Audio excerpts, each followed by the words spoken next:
Vadodara Bharuch toll ટેક્સના કમરતોડ ભાવ વધારાને લઈ વડોદરા સાંસદની રજૂઆત।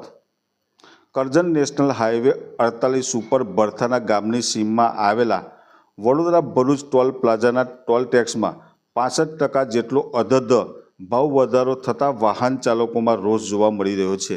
ડેલી અવરજવર કરતા વાહન ચાલકો ભાવ વધારાને લઈ મુશ્કેલીમાં મુકાયા છે, જેને લઈ વડોદરાના સાંસદ એવા ડૉક્ટર હેમાંગ જોશી દ્વારા કેન્દ્ર સરકારના રોડ મિનિસ્ટર એવા નીતિન ગડકરીને ટોલના ભાવ વધારાને લઈ લેખિતમાં રજૂઆત કરવામાં આવી છે।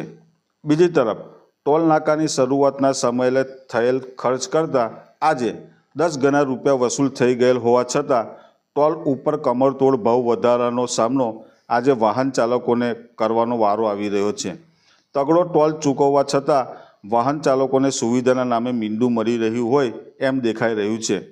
ચોમાસામાં હાઈવે ઉપર આવેલા સાંકડા બ્રિજને લઈ કલાકો સુધી ટ્રાફિકમાં ફસાવાનો નજારો પણ જોવા મળ્યો હતો, જેની જરૂર નથી એવા રોડ સાઈડના ડિવાઈડરોની મરામત અને રંગરોગાન કરવામાં આવે છે, ત્યારે રોડ ઉપર ચોમાસામાં સર્જાયેલા ખાડા તંત્રને કેમ દેખાતા નથી કે કેમ મરામત કરવામાં આવતા નથી, તેમજ કરજણ નગરમાં ઓવરબ્રિજ પાસેના સર્વિસ રોડ ઉપર સર્જાયેલા ખાડા આજે પણ એવા જોવા મળી રહ્યા છે।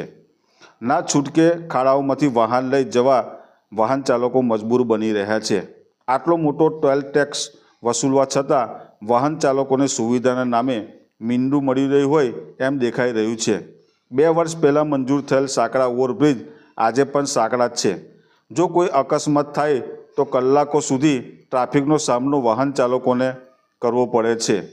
હવે જોવું રહ્યું કે ખુદ સાંસદે ટોલ ટેક્સના વધારાની રજૂઆત કરી છે, તો શું કેન્દ્ર સરકારના રોડ મિનિસ્ટર આ બાબતે વાહન ચાલકોને ધ્યાનમાં કોઈ ઘટતું કરશે કે શું?